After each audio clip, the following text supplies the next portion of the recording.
Hey guys, welcome back to iCode. Today we are starting a new series on backend engineering, and in this first video we will cover some basic concepts like scaling, sharding, master-slave architecture, caching, messaging queues like Kafka, CDN, etc. I know that you have been following iCode for iOS videos and might think that why are we starting backend? So we'll start with two important questions first. First, why backend knowledge is important? And second, what essentially changes in backend? Because at the end of the day, it's CRUD operations in backend as well. So what's the difference then? You are absolutely right, and these doubts are natural. So first, let's talk about why it's beneficial for mobile developers or any developer for that matter to learn backend development. Imagine you want to build a feature that fetches some listing, handle sections like add to cart, remove from the cart, and then processes payment. You would call backend APIs for this, right? Now, if you understand the backend, you can brainstorm solutions better. You can propose the ideas which works well for backend and frontend both. Your contracts will be scalable. Also, you can convince your manager, your lead, if you're not aligning with the backend proposals. Because now you will be having that reasoning that why backend developers are proposing those changes. And more importantly, it's a natural progression to expand our skill set. As our career grows, knowing backend stuff will make you more important asset because you will be able to analyze the solutions from every angle and not just the front end. The second question, that how is backend different? Many of you might have tried building some backend applications on local, may have tried at small scale deployment as well, and it just works fine. So that makes us think that is it about just handling the request, parsing it, performing some CRUD operations, and then returning the response, right? You're right here, but the things change when you are developing for millions of users. Because in that case, a single machine is not able to handle the load, and that is where you enter the world of distributed systems. That is where the things get exciting, a little more challenging. So my idea is to make you understand the difference between this setup and this setup. By the end of this video, you will understand every component shown in the second setup and why it is there. We'll first discuss the problem and then enhance the system to solve it. So that way you will get a fair understanding for each of these. And we'll be just touching the surface today at a very high level. Going forward, we will have detailed videos on each of these topics. So don't worry if some of these terms sound new or complex right now. Alright, so let's get started. The single server setup. So let's assume you tried making an API call or even landing to google.com because it's the same thing from the network perspective. And your device is not knowing the IP of the server. What will happen then? So the first thing that happens is it checks the local DNS cache. This is maintained by OS of our device. And if it is found, it reads from there. In case it is not there, it asks the DNS resolver, which is usually your ISP or something like Google DNS or Cloudflare DNS. They check their own cache, and if it is not found, then they ask authoritative name server, which gives the IP.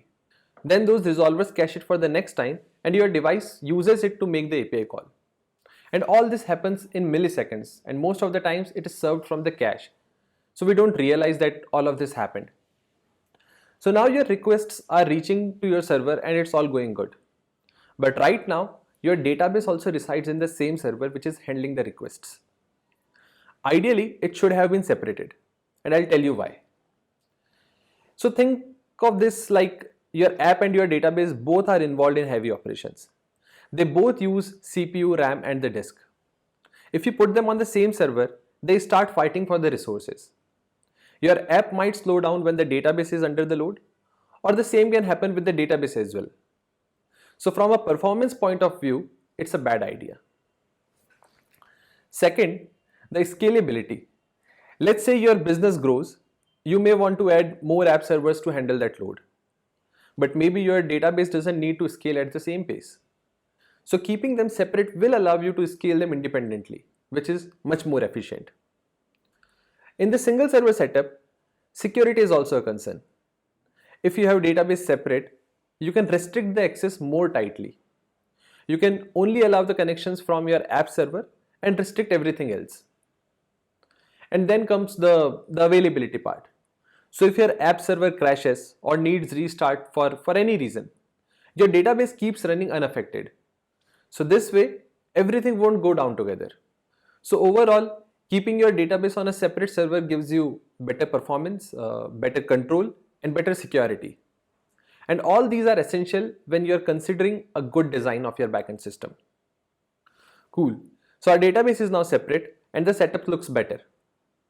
Now consider that the business is growing and more users have started using your application.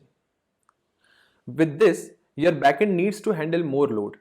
Of course, due to more API calls, more data, more traffic. So this is where the scaling comes in. And when we talk about scaling, there are two main ways to scale. You might have heard about them. The first one is vertical and the second one is horizontal. So first let's understand the vertical scaling. This means upgrading your existing server by adding more CPU, more RAM, maybe faster storage. Basically, you are giving more power to a single machine. It is simple to set up and works well for low to moderate traffic, but there are a couple of problems here. First, every machine has a hard limit. You can only upgrade it to that extent and not beyond that. And second, that if that particular server goes down, your whole app goes down. So it becomes a single point of failure. And to handle this, horizontal scaling comes into the picture. This means adding more server instead of upgrading just one. And then we split the traffic between them. The downside of the horizontal scaling is that it's more complex to set up. But once it is done, it can handle much more traffic. Also, if one server fails, your app won't go down because other running servers will manage the traffic. So it's more reliable in that sense. Now that we have talked about horizontal scaling, there's one important piece that makes it all work, and that is the load balancer. So imagine that you have 4 instances of your server running for handling the higher traffic. And now when a user opens your app, how do you decide that which server should handle the request? That's where the load balancer comes in. It sits in front of all your servers, receives incoming traffic, and distributes them smartly across the available servers. So no single server gets overloaded. These load balancers, which are often referred as LBs, they use algorithms like round robin, weighted round robin, least connections, etc. So this way they distribute the load in a balanced manner. And if one of the server goes down, they start directing the requests to other servers in a smart manner so that the load gets distributed. You may have heard about Nginx, HA proxy, ALB, etc. These are all load balancers. In the video on load balancers, we'll talk about them in detail. What are the algorithms, layer 4 versus layer 7 load balancer. But for now, this is how our setup looks. Now let's say a user logs in and their session is stored on server 1. Now because of load balancing, their next request might go to server 2. But server 2 has no idea who that user is. So for server 2, it's a completely new request. What will happen in that case? Either the user may get logged out, they may lose their cart, their session, they may see some weird errors. And this is a classic issue when your system is stateful, meaning the session or user data is stored in the server's memory. It works fine when you have only one server, but with load balancers and multiple servers, this approach breaks. So what's the fix then? There are two approaches, sticky sessions or stateless sessions. In the sticky sessions, we tell the load balancer, always send this user's request to the same server. So this works, but it's not ideal. Because if that particular server crashes, that user is still stuck. So the better approach is going stateless. In a stateless system, the server doesn't store anything about the user between the requests. Instead, the session is handled in a way that it doesn't rely on server's memory. So one approach for this is storing session data in secure tokens like JWT, which is sent with every request. And another common approach is to use a shared session. So any server can fetch the session using a session ID. In both the ways, It doesn't matter that which server is being picked by the load balancer, because every server has the access to the full context. That can be either through a token or a shared store. So this solves our problem of the session, but what is this shared storage that we are talking about? That is where the Redis, Aerospike, Memcache, these things come in. And these are not just for sessions, they are actually an in-memory cache storage. And caching is a super important part of the backend systems, especially when your app is read heavy. So we use them to store frequently accessed data so that we don't keep hitting the database time and again. And it's very useful in the read heavy systems where data doesn't change very often. An expiration time can be set like say 5 minutes or so. So the cache data automatically expires and stays fresh. But what if the original data changes before the cache expires? So that's a consistency problem which is usually handled through proper cache invalidation. And there are other concepts as well like eviction policies, LRU cache, etc. These are for handling the cases when the cache gets full. Actually, there's so much to be discussed on Redis or any of these cache storages for that matter. But that we'll do in a dedicated video on them. For now, let's keep it simple that caching helps our system stay fast. Cool. So we added the cache, but cache won't help if the data is not already there. For every cache miss, like a user logging in for the first time or a new page being requested, your app still has to go back and hit the database. And when you have thousands or millions of users, those database hits start to pile up. So even with the caching in place, your database becomes a bottleneck, and that's when you need to scale it. So similar to our app servers, we can scale either horizontally or vertically. The vertical scaling would mean upgrading our existing database server with more CPU, more RAM, faster disks. Again, it's simple and works well in the early stages, but then there's a limit. You can upgrade only to that extent and not beyond that. And the same problem of the single point of failure. So then we need to think about horizontal scaling. It is also called sharding when we refer it in terms of database. So in horizontal scaling, you split your database into multiple smaller databases, and those are called shards. So each shard stores a portion of the data. For example, you can take user ID mod 4 and then decide that which shard the data should go to. So let's say if user ID is 101, 101 mod 4 is equal to 1 and that goes to shard 1. Similarly for other user IDs as well. So this way, instead of 1 DB instance getting all the load, multiple shards share the traffic. Now you might be thinking, okay, cool. I have split my database across, let's say 4 shards using something like user ID mod 4. So user IDs like 0, 4, 8, 12, they'll go to shard 0, 1, 5, 9, 13, they'll go to shard 1, and so on and so forth. But here's a big problem. What if one of the shards goes down? Let's say shard 1 crashes. Now all the user data that was supposed to go to shard 1, it's just gone. Even though the rest of the system is healthy, up and running, your app can't serve requests for 25% of the users. Because your logic based on user ID mod 4, it completely breaks. This is a real world problem with basic sharding strategies. And this is exactly where the concept of consistent hashing comes in. I won't go into the details of consistent hashing right now because it deserves a separate video on its own. But just wanted to flag it here so that you are aware that these kind of failures need a better solution. And if you are curious to learn about consistent hashing, just drop a comment below and I'll cover it in the next video for sure. Cool. So to deal with these problems, we not only need smarter sharding, but also better fault tolerance inside each shard. That's where the concept of master-slave architecture comes in. It is also known as primary or replica, and it's the same thing. So let's say you have a database shard. Inside that, instead of running one database instance, you run 4. One will be your master or primary, and the rest 3 will be your slaves or replica. So all the writes will go to the master. This is where the data gets updated. And the slaves keep a copy of the master. Of course, constant syncing is required in such cases. So if the master crashes, no problem, we'll promote the slave to become the new master. And that way we'll continue serving the traffic with minimal downtime. And we can also distribute the read traffic to the replicas for improving performance. So this strategy is very useful in read heavy systems because it improves the reliability because if one node goes down, the other takes over. The scalability, because the reads can be spread out. And the availability, because there's no single point of failure.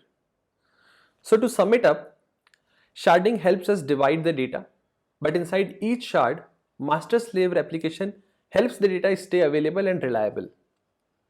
In systems having good design, both the strategies are used together. Okay, so we have come a long way from our single server setup.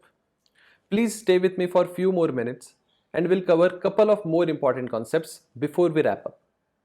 So far we have talked about how to scale and protect our database layer, but there's another important piece in good design, and that is serving content faster to the users, especially when they are spread across the country or even the world. So this is where the CDNs come in. A CDN, or a content delivery network, it is a distributed network of the servers.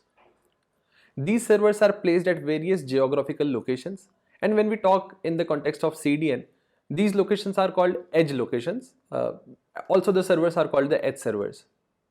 So instead of making every user request go all the way to your main server, CDNs store the cached copies of static assets like images, JavaScripts, CSS, font files, etc. And these are served from the nearest edge server. So let's say if a user who is sitting in London, he or she visits your website, their browser doesn't have to fetch all the images from your server, which is, let's say, located in Mumbai. It gets them from the closer CDN server, which is much faster. So this reduces latency, page load time, and even the load on your server. So CDNs are very important, and in the modern backend systems, they are basically a must-have. So let's put a CDN as well in our setup. And now this looks even better. Alright, so we have handled caching, scaling, and even speeding up the content delivery with CDNs. But there's one more big challenge. What happens when a lot of users perform actions at the same time? Or when some of those actions are heavy and time consuming? That's where messaging queues comes in. The tools like Kafka, RabbitMQ, SQS. Okay, let me explain. So let's say you are using a food delivery app. When you place an order, that info is sent to a queue. Now from that queue, a restaurant service picks it up. Once it gets confirmation for order ready, it pushes a message back to the queue saying that order is ready. Then that is picked up by the delivery service, which informs the delivery partner about the status. Once the delivery partner picks it up, another message is pushed, and this time the notification service sends you that your order is on the way. So just one event, that was placing an order, it triggered multiple steps. Restaurant prepares the food, delivery is assigned, user is notified, and each step was handled by a different system, one after the other, and that too without them directly calling each other. So that's the power of the tools like Kafka or RabbitMQ or any messaging queue for that matter, because they let your systems talk through messages, stay independent, and scale easily. We'll talk about messaging queues in another video in detail, and please drop a comment if you are interested in that. Cool, so now we have built this entire setup, multiple services, load balancer, caches, queues, database, and whatnot. But with so many moving parts, how do you even know if something breaks? What if one of the services is slow, or a shard goes down, or the messaging queue is stuck? That's where the observability comes in. So the tools like Grafana, they help you monitor your system's health visually. The dashboards, they show how your servers and services are doing. Tools like APM, that is application performance monitoring, they are also used to see what is slow, what is failing, etc. Basically, if your system is complex enough, your monitoring has to be more smarter. We'll talk about Grafana, Prometheus, APM, and other tools like this later in the series. So that was a high-level overview of how backend systems are built and scaled. Of course, each of these topics goes much deeper, and we'll cover them one by one in the upcoming videos. If you have learned something new today, do like the video, share it with your teammates or friends, and subscribe so that you don't miss the next one. And if you have any questions or want me to cover something specific, just drop it in the comments. Thanks for watching. See you in the next one. Happy coding.